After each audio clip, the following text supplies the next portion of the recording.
오늘 우리에게 주신 하나님 말씀 같이 봅니다. 마태복음 28장 18절부터 20절까지 말씀이에요. 마태복음 28장 18절부터 20절까지 말씀을 제가 봉독하겠습니다. 예수께서 나와 말씀하여 이르시되 하늘과 땅의 모든 권세를 내게 주셨으니 그러므로 너희는 가서 모든 민족을 제자로 삼아 아버지와 아들과 성령의 이름으로 세례를 베풀고 내가 너희에게 분부한 모든 것을 가르쳐 지키게 하라. 볼지어다 내가 세상 끝날까지 너희와 항상 함께 있으리라 하시니라. 아멘. 따라합니다. 제자로의 부르심, 제자의 삶. 이 시간 이 말씀을 통하여서 저와 여러분이 진정 하나님께서 원하시는 그 뜻 안에서 거하고 제자로서의 삶을 살아내는 우리 모두가 되길 먼저 주님의 이름으로 소망합니다. 어떤 한 목사님이 칼럼을 통하여서 이렇게 얘기했습니다. 지금 한국 교회가 위기이다. 이제 많은 사람들에게 그 한국 교회가 위기라고 말하면 여전히 많은 교회에 다니고 있는 사람들은 그걸 부정적인 말을 한다라고 이야기한다고 합니다. 왜냐하면 아직도 많은 교회들 가운데서 많은 사람이 열심히 헌신하고 믿음 생활을 하는데 왜 자꾸만 부정적인 말을 하냐고 분노하기도 한다고 해요. 그래서 이분이 뭐라고 얘기했냐면 통계를 제시했습니다. 여러분 잘 들어보십시오. 지금 이 시대의 가장 특징이 뭐냐면 탈종교화 시대다라고 이야기한다는 거예요. 지금 이 시대 가운데 무교의 비율이 60%라고 얘기합니다. 60%가 넘었다고 얘기해요. 그러니까 교회를 한다. 아무 종교가 없는 사람이 60%라는 얘기입니다. 코로나와 AI, 개인주의를 거치면서 교회 목사, 교회라는 키워드가 신뢰를 잃었다. 그리고 혐오의 키워드가 되었다라고 이야기합니다. 아마 이 부분은 우리가 다 인정하는 부분일 것입니다. 그리고 그 지표가 뭐냐면 개신교 인구가 불과 8년 만에 200만 명이 감소했다라고 나타나고 있어요. 그리고 반면에 교회에 출석하지 않는 가나안 성도가 226만 명에 달한다고 얘기합니다. 그러니까 즉 개신교인 3명 중에 10명 중에 3명이 공동체 없는 신앙생활을 해요.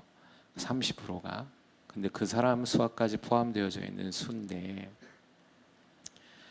즉 가나안 성도까지 포함되어져 있는 그 개신교 교인 수를 포함한 수가 그리 많지 않다는 겁니다. 200만 명이 줄었다는 거죠. 근데 그 중에 다니고 있다고 얘기하는 사람들의 수 가운데 200만 명이 가나안 성도. 가장 치명적인 것은 뭐냐면 다음 세대인데 지금 다음 세대의 복음화율이 2%라고 얘기합니다. 그러니까 20대까지 포함하면 4% 수준에 머문다라고 얘기해요. 여러분 이 5% 이하는 미종족 국가, 미전도 종족 국가로 분류되어지거든요. 즉 우리 다음 세대 아이들은 복음이 전달되어지지 않는 세대 미전도 국가와 똑같은 수치를 나타내고 있다는 거예요. 최근 몇 년간 청소년 수련회에서 이 문 목사님이 이렇게 질문했다고 그래요. 청소년 수련회에 나온 정도면 아이들이 그래도 믿음이 있는 거 아니겠습니까? 그 아이들에게 질문을 했다 해요. 뭐라고 얘기하냐면 너의 기도 제목이 뭐니? 라고 물어봤는데 많은 아이들이 이렇게 얘기합니다. 전부 거의 다 하나님의 능력을 이용해서 나의 뜻을 이루는 것이 목표입니다 라고 대답하더래요. 그러니까 하나님의 뜻을 위해서 하나님의 뜻이 나를 통해서 이루어지게 하여 주시옵소서가 아니고 하나님의 능력이 내게 부어져서 내 뜻을 이루어갈 수 있게 해달라고 기도하더라는 거예요. 그게 청소년 집회에서 아이들이 기도 제목이에요. 전부 다 그렇게 얘기하더라는 거죠. 그러면 이것만 들어도 지금은 교회가 위기의 시대에 있음을 통계상으로도 잘 나타내주고 있습니다. 사랑하는 취하는 교회 성도 여러분, 여러분이 지금 교회를 다니는 목적은 무엇인지 한번 여러분 스스로가 한번 점검해 보시기 바랍니다. 교회 나오는 이유는 무엇입니까? 그리고 우리 교회 가운데서도 자기중심적이나 AI나 인터넷상에서 예배를 드리는 사람은 없는지 점검해 봐야 됩니다. 이것이 교회의 본질이 아니라는 사실을 우리가 망각하고 있죠. 그래서 이분이 얘기하기를 뭐라 했냐면 지금은 거듭남이 사라져 버렸다라고 이야기하고 있습니다. 여러분, 교회의 생명은 뭐냐면 거듭남이에요. 따라서 거듭남.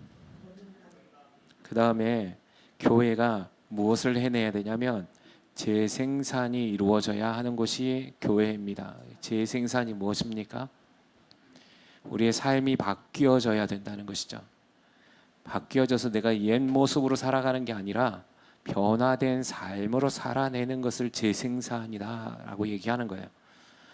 우리의 모습이, 여러분의 옛 자아가, 옛 성품이 아직도 그대로 남아서, 아니면 오늘 아까 전에 얘기했던 청소년들이 기도하는 것처럼 하나님의 능력이 나의 삶에 내 뜻을 이루게 해달라고 기도하는 것이라면 여러분, 우리 회개합니다. 그래서 오늘 저는 특별히 다른 날보다 아름다운 말, 위로의 말을 전달하는 것보다 우리가 본질로 돌아갔으면 좋겠다라는 생각을 갖습니다. 예수 그리스도의 가르침은 사랑이고 위로고 권면이기 전에 진짜 생명이 무엇인지를 깨닫기를 원하셨음을 우리는 보아야 된다는 것이죠. 그리고 예수님은 이 땅 가운데 수많은 영혼이 그저 내가 잘 먹고 잘 살고 내 자녀가 잘 되고 내 사업이 잘 되기를 위해서 주님이 이 땅 가운데 오시지 않았음을 이야기합니다. 여러분의 영혼이 구원받지 않았는데 여러분의 자녀가 잘 되고 여러분의 사업이 잘 된들 무슨 의미가 있겠습니까? 여러분의 영혼이 오늘 이 시간 죽어가고 있는데 여러분에게서 물질이 무슨 의미가 있겠습니까? 복음은 바로 그 부분을 지적하고 있습니다. 너의 영혼이, 너의 영이 하나님 앞에 구원을 받았는지 점검하라는 거예요. 근데 그것이 없이 우리가 오늘 하루를 그저 위로를 받고 하나님의 말씀에 그냥 따뜻한 사랑을 받고 그리고 조금 힘이 되는 말씀, 또 그런 말을 듣기 위해 이 자리에 왔다면 여러분, 오늘 이 시간 우리는 잘못된 그저 탈종교화 속의 한 부류로 같이 따라가는 일밖에 되지는 않는다는 사실을 기억하셔야 된다는 것입니다. 그래서 오늘 본문의 말씀에도 보면 마태복음 28장에 주님이 제자들에게 이렇게 얘기하셨습니다. 뭐라고 얘기하냐면 예수께서 나와 말씀하여 이르시되 하늘과 땅의 모든 권세를 내게 주셨으니 그러므로 너희는 가서 모든 민족을 제자로 삼아 아버지와 아들과 성령의 이름으로 세례를 베풀고 내가 너희에게 분부한 모든 것을 가르쳐 지키게 하라. 볼지어다 내가 세상 끝날까지 너희와 항상 함께 있으리라 하시니라 라고 말씀하고 있습니다. 하나님께서, 주님께서 약속해 주신 것이 뭐냐면 세상 끝날까지 항상 우리와 함께 하시겠다는 언약의 말씀입니다. 그런데 이 조건은 그냥 모든 사람에게 항상 함께 있겠다고 얘기하신 것이 아니라는 사실이에요. 그게 뭐냐면 이것을 가르쳐 지키게 하는 제자들에게 약속해 주시는 언약이라는 사실입니다. 나는 우리 모두가 주님의 이 언약이 이루어지는 삶을 살아내는 진정한 주님의 제자들이 되기를 주님의 이름으로 축원합니다. 그러면 여러분, 우리가 참된 제자가 되려면 어떻게 해야 되느냐? 많이 들으셨습니다. 제자로 살아라. 여러분, 복음을 전도하는 거, 때를 얻든지 못 얻든지 말씀을 증거하는 거, 이 전도는 굉장히 중요합니다. 그리고 한 영혼을 주님께 인도하는 것도 중요합니다. 근데 재생산, 즉 하나님의 생명의 삶으로 살아내려면 뭐가 되냐면 제자를 삼으라라고 이야기하고 있다는 거예요. 따라합시다. 제자를 삼으라. 여러분, 여러분의 제자가 있습니까? 한번 옆에 분들에게 인사해 보세요. 당신은 제자가 있습니까?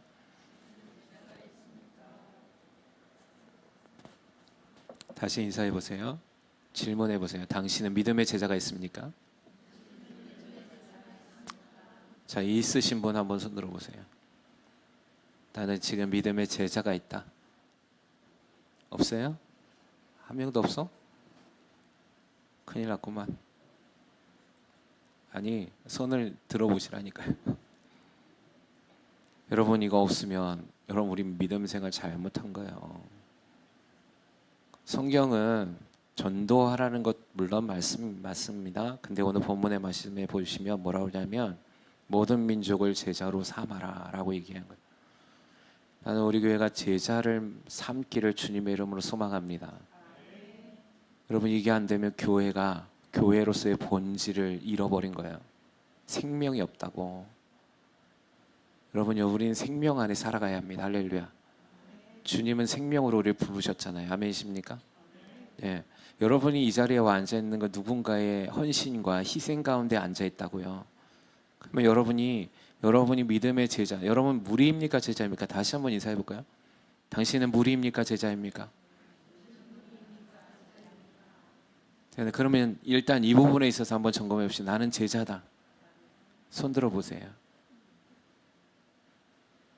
한 명. 그 조금 있구만. 그러면 손 안 든 사람 무리예요? 손 안 든 사람 무리예요? 전 무리인 줄 믿겠습니다. 그러면 자, 손 들어보세요. 나는 무리다.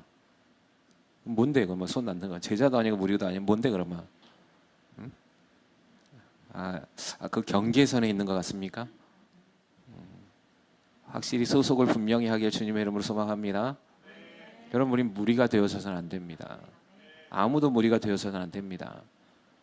여러분 무리는 어떤 사람들입니까? 우리 지금 리더 교육, 브리더 교육에서 아마 팬인가 제자인가 책을 읽어보셨을 텐데 여러분 팬과 제자는 다릅니다. 무리와 제자는 다르다고요. 아멘이십니까? 무리는요 예수님께서 베풀어 주시는 기적, 즉 좀 전에 아이들에게 질문했던 기도의 제목이 뭐니? 라고 물어봤을 때 하나님의 능력을 통해서 자신의 뜻을 이루려고 하는 사람들이 무리라고 얘기하는 겁니다. 나의 질병을 고쳐주시옵소서, 내 먹고 마심을 해결해 주시옵소서, 나의 사업을 잘 되게 해주시옵소서. 거긴 주님이 주인이시지 않아요. 하나님의 능력을 통해서 자신이 주인 된 걸 이루어가는 사람들을 무리라고 얘기합니다. 제자는 어떻습니까? 제자는 하나님의 뜻을 이루기 위해서 내 자신을 죽이고 내 자신의 주인이 주님이심을 고백하는 사람들을 제자라고 이야기합니다. 할렐루야. 하나님이 함께 하시는 사람은 이런 제자들을 얘기하는 겁니다. 무리가 아니에요. 왜 우리가 하나님의 능력 가운데 하나님의 복을 못 받습니까? 하나님 왜 기적을 체험하지 못합니까? 무리기 때문에 그래요. 교회를 수십 년 다녔는데 하나님의 능력이 임하지 않습니다. 하나님 복이 없습니다. 저는 정말 안타깝습니다. 그런 사람들 보면 똑같아야 패턴이. 조금 힘들어지면 나와서 기도합니다. 근데 그 기도의 주체가 자신이에요. 하나님이 아닙니다. 하나님의 나라와 하나님의 복음에 전혀 상관이 없어요. 관심이 없어요. 그저 자기 잘 먹고 사는 거. 오늘 어떻게 하면 조금 여유롭게 살 수 있는가. 그걸 위해서 기도하는 거예요. 하나님의 나라의 제자로서의 삶의 부르심이 없는 거죠. 그러다 보니까 지금 얼마나 많은 현대인들의 생활이 개인 중심적이고 이기적인 삶을 살아갑니까? 교회 안에서도 그렇습니다. 교회 안에서도 희생이 없어요. 타인을 위해서 남을 위해서 사랑하고 봉사하라고 그렇게 얘기했음에도 불구하고 하기 싫어합니다. 도망 다니는 거죠. 눈치 보고 다닙니다. 내가 왜 해야 되는데요? 라고 이야기하는 거예요. 그 사람들은 생명의 생산이 없어요. 왜냐하면 그건 무리니까. 자기를 위해서 사는 사람들이니까. 저는 오늘 이 시간 하나님의 말씀의 본질이 회복되어져야 된다고 생각합니다. 다른 교회 얘기하지 않아도 됩니다. 우리 교회가 이 부분에 있어서 점검해야 되고 만약에 이 부분이 지켜지지 않는다면 오늘 이 시간 우리는 회개해야만 합니다. 회개의 영을 부어달라고 기도해야 된다는 것이죠. 그것이 한 사람이든 두 사람이든 상관하지 않습니다. 하나님은 여기에 수천 명이 앉아 있어도 하나님의 제자가 아닌 수많은 무리들이 왔을 때 하나님은 그들에게 관심이 없으십니다. 하나님의 나라는 하나님의 나라의 백성들로 살아가는 사람들에게 관심이 있는 것이죠. 저는 이 부분을 많이 이야기했습니다. 대한민국의 국민으로서 대한민국의 주권을 가지고 대한민국의 보호를 받는 사람은 대한민국 헌법에 규정된 대로 법을 지키는 사람들입니다. 아멘이십니까? 하나님 나라의 하나님의 백성으로서 하나님의 보호를 받고 하나님의 주권의 역사에 동참하는 사람들은 하나님의 법을 따르는 사람들이어야만 하는 것입니다. 아멘이십니까? 여러분이 지금 하나님의 자녀입니까? 하나님의 백성입니까? 라는 걸 점검해야 된다는 거예요. 나는 오늘 어떻게 살아가고 있는가? 세상 속에서 하나님의 능력을 이용하여서 나의 뜻을 이루려고 하는 사람은 하나님 나라의 백성이 아닌 거예요. 이거는 창조 이래로 변하지 않았습니다. 인간이 아무리 어떤 문화를 발전시키고 법을 만들어낸다 할지라도 하나님의 법은 어제나 오늘이나 동일하십니다. 할렐루야. 그래서 한국교회가 위기라고 생각되어지면서 왜 우리 자신은 변하지 않는지를 오늘 점검해야 된다는 거예요. 삶의 수준이 나아지는 것, 그것으로 만족하지 마십시오. 내 안에 하나님의 나라인 생명이 회복되고 있는가를 점검하시기를 주님의 이름으로 소망합니다. 여러분 안에 그 능력이 있기를 주님의 이름으로 소망합니다. 그러려면 뭐가 필요합니까? 거듭남이 필요한 거예요. 거듭남.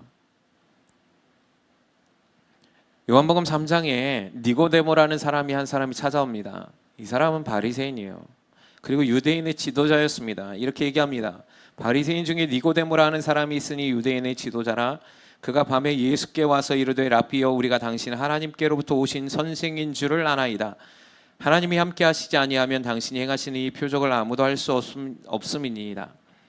예수께서 대답하여 이르시되 진실로 진실로 내게 이르노니 사람이 거듭나지 아니하며 하나님의 나라를 볼 수 없느니라 라고 이야기하고 있다는 거예요. 니고데모가 예수님을 찾아왔습니다. 이 사람은 찾아올 만한 이유가 전혀 없는 위치에 있어요. 고위급 종교 지도자였습니다. 니고데모는 그 당시에 상위층에 속해 있었던 부유한 사람이었습니다. 잘 나가는 사람이에요, 한마디로. 근데 이 사람이 예수님을 찾아왔습니다.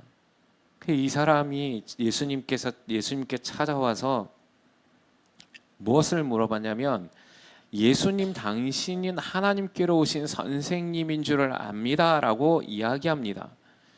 그 뜻은 뭐냐면, 하나님이 당신과 함께 하시지 아니하면 당신이 행하는 이 표적을 아무도 할 수 없기에 그 능력이 어디서 나타난 것인가, 그리고 당신은 누구인가에 대한 질문을 던지기 위해 왔습니다. 그러자 예수님 뭐라고 얘기하냐면, 너가 진실로 이것을 알길 원하니? 라고 질문하면서 동문서답하시는 것처럼 얘기하십니다. 뭐라고 얘기합니까? 네가 거듭나면 알 수 있다. 그게 뭐라고 얘기하면 3절에 네가 거듭나지 아니하며 하나님의 나라를 볼 수 없노라 라고 얘기하세요. 여러분, 종교 지도자고 당시에 잘 나가는 상위층이고 학식도 높고 부유한 삶을 살았습니다. 누구보다 열심히 많았어요. 공예 의원이기도 했습니다. 니고데모는.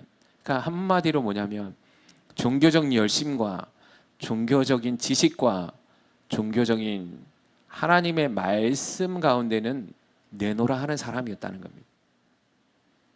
자랑할 게 너무 많았습니다. 그리고 흠잡을 게 없어 보였던 사람이에요. 근데 보니까 놀라운 능력들이 나타나는데, 이건 사람이 할 수 없는 능력이 예수께서 나타나는 걸 본 거예요. 자신들은 그 정도의 열심을 갖고 있었어요. 그리고 더 뛰어났죠. 수많은 사람들이 존경할 수 있는 위치에 있었고 존경받고 있었습니다. 그가 찾아와서 그 능력이 어디로부터 나온 거냐는 질문을 던지기 위해서 밤에 찾아왔어요.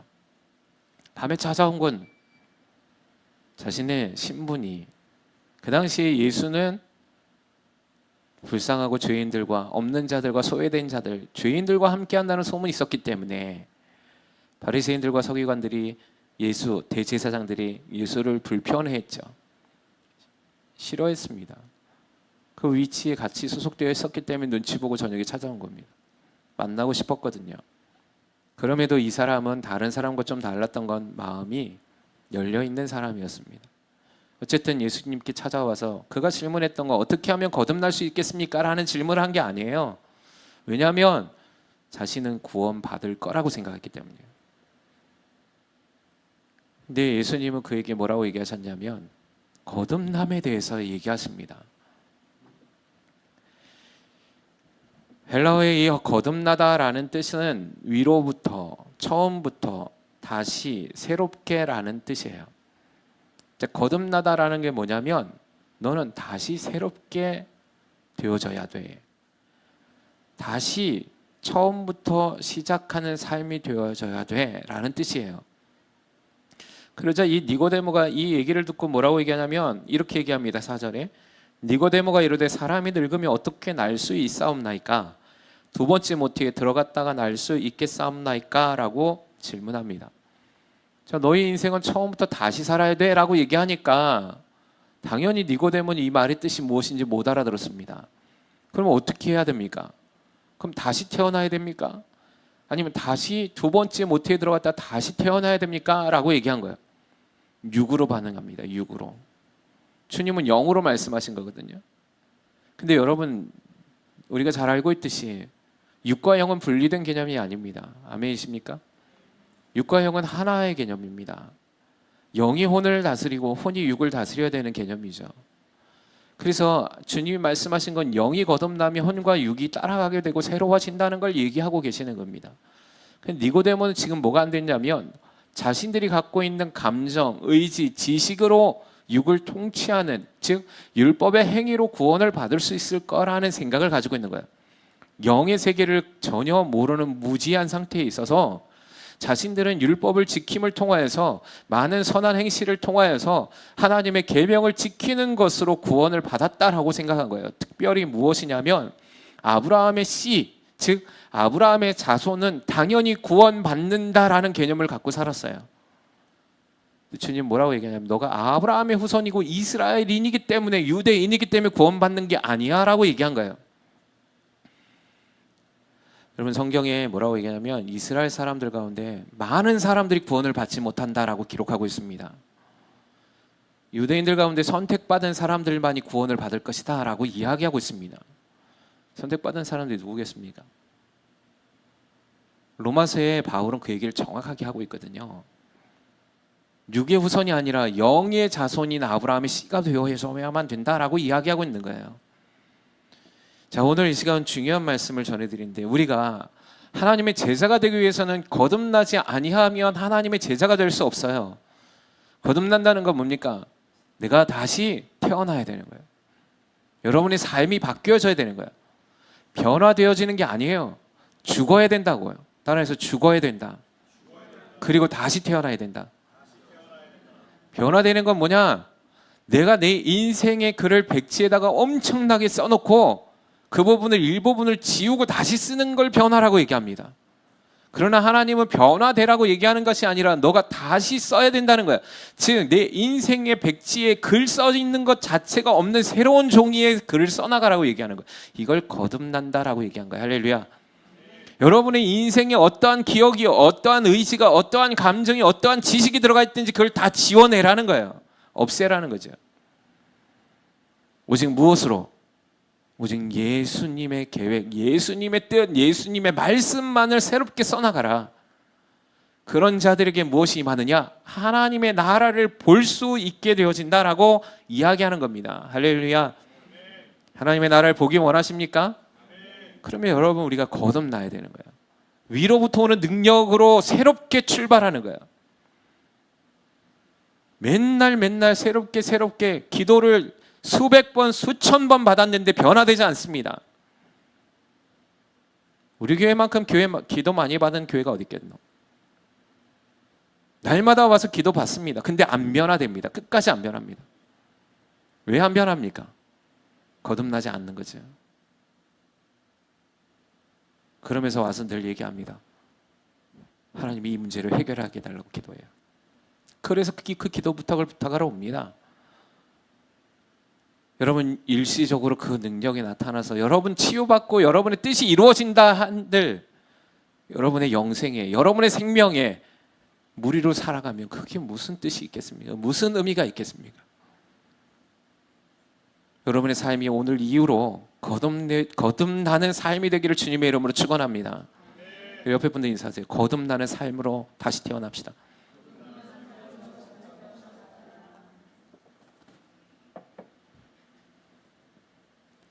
여러분 이렇게 거듭나는 자가 제자예요.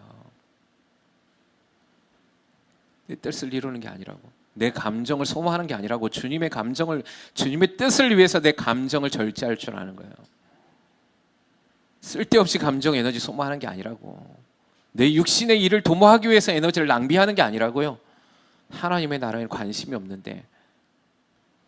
그렇고요. 참 안타깝지만 기도하러 오면 지쳐갖고 온다. 다들.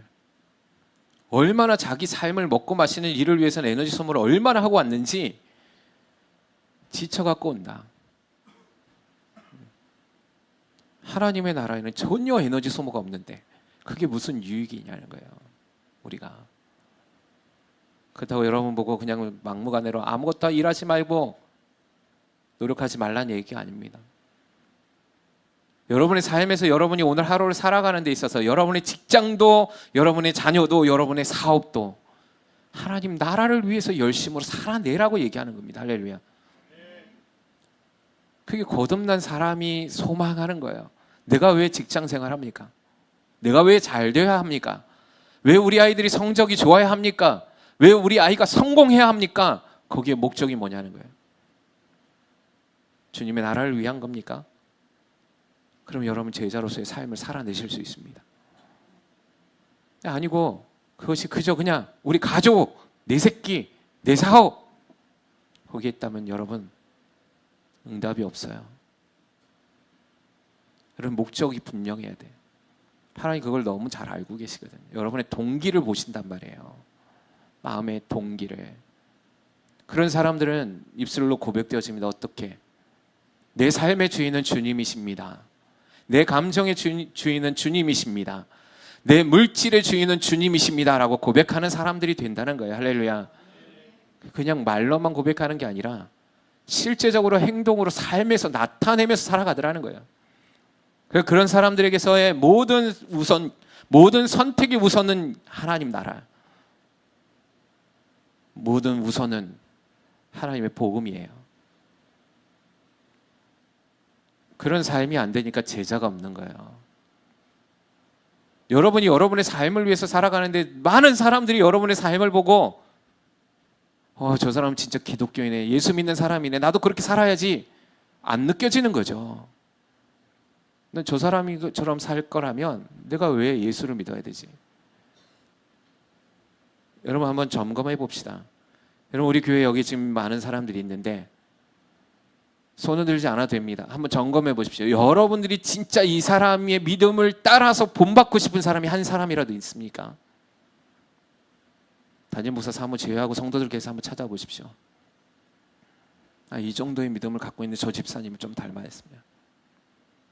저 집사님이라면 내가 그 믿음의 길을 함께 걸어가고 싶다. 그런 사람이 있습니까? 만약에 있다면 우리 교회는 잘하고 있는 겁니다. 근데 만약에 없다면 여러분 우리는 처음부터 다시 시작해야 됩니다. 그걸 거듭남이라고 얘기하는 거예요. 오히려 우리는 이런 생각들 하지 않았습니까? 왜 저 집사님이 저렇게 뵙게 되지 않을까? 왜 저 집사님은 리더의 위치에서 저렇게밖에 행동하지 못할까? 그러면 우리는 잘못하고 있는 거예요. 예수님의 이름에 먹칠하고 있는 거거든요.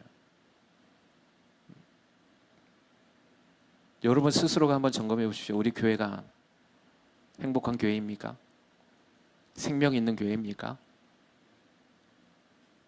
그러면 잘하고 있는 거예요. 우리 교회는 오고 싶고 행복하고 회복이 있고 재생산이 일어나고 거듭남이 있는 교회가 됐나? 교회 본질이 회복되고 있는 교회인가? 그저 좋은 말씀, 위로의 말씀, 권면의 말씀, 사랑의 따뜻함만을 느끼고 돌아가는 교회는 아닌가? 생명 없는데 거듭난다는 건 바로 내 자신이 죽고 다시 예수 그리스도의 이름으로 살아내는 사람들을 거듭난 사람이다라고 얘기하는 것이죠. 그래서 우리는 날마다 죽어야 돼요. 할렐루야.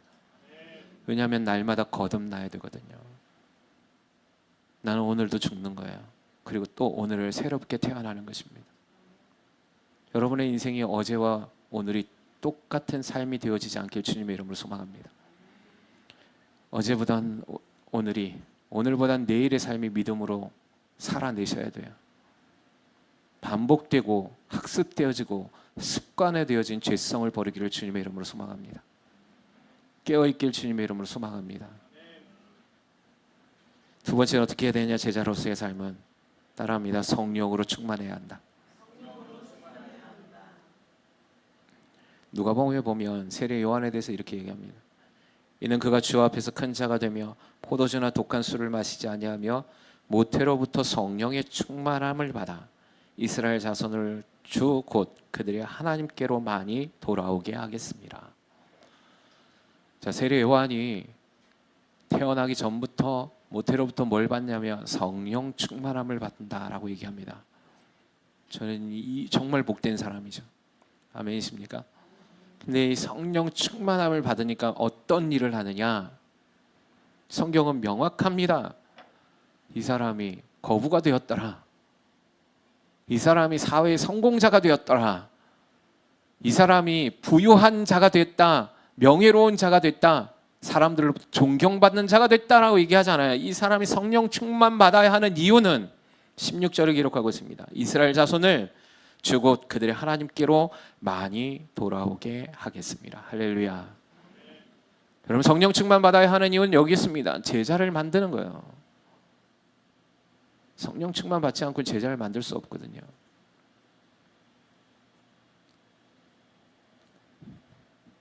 자, 성령 충만 받으면 어떤 일이 일어나냐? 누가복음 1장 67절에 이렇게 갑니다. 그 붙인 사가랴가 성령의 충만함을 받아 예언하더라. 사도행전 2장 4절에 그들이 다 성령의 충만함을 받고 성령이 말하게 하심을 따라 다른 언어들로 말하기를 시작하니라. 능력이 나타나기 시작했어요. 방언이 터지기 시작했고 예언이 터지기 시작했습니다. 사도행전 4장에는 성령 충만한 사람인 베드로와 요한이 핍박을 받았을 때 그들이 어떤 능력이 나타나냐면 그들이 담대함이 생깁니다.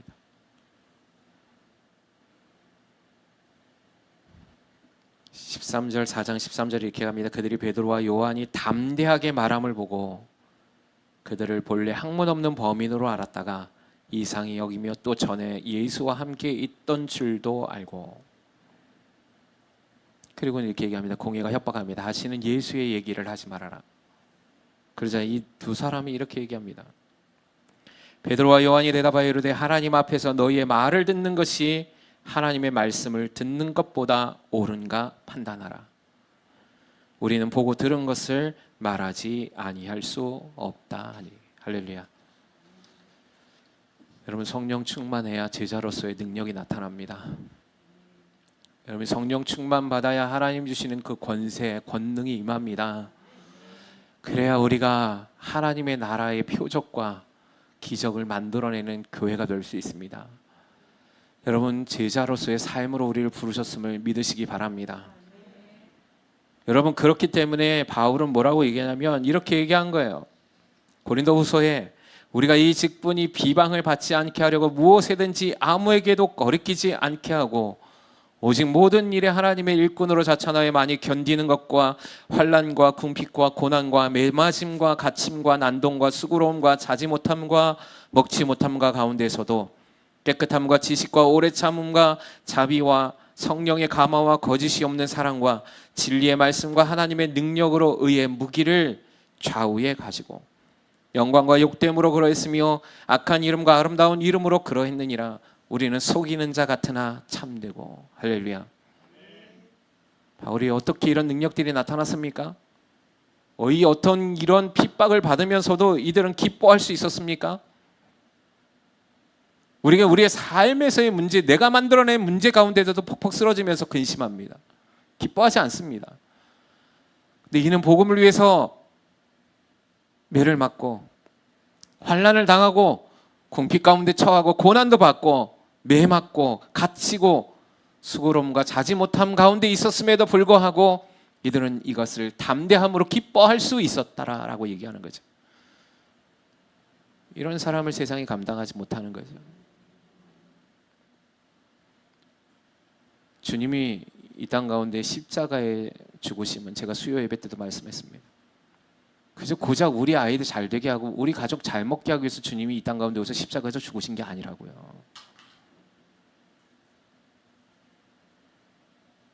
왜 그렇게 시야가 좁고 마음이 작은지 모르겠어요. 하나님의 위대한 하나님의 나라를 이루려 하심이라는 사실을 기억하시기 바랍니다.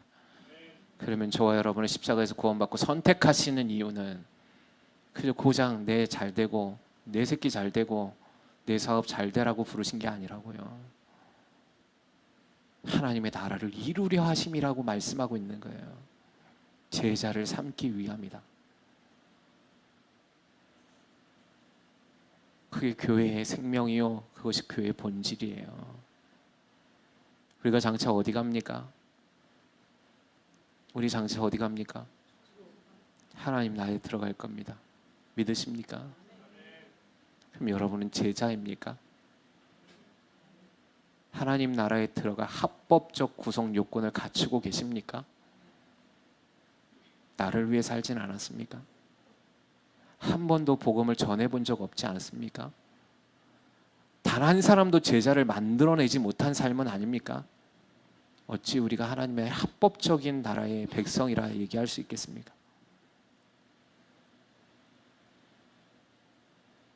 나는 우리 교회가 이제 이 일을 위해서 달려나가길 주님의 이름으로 소망합니다.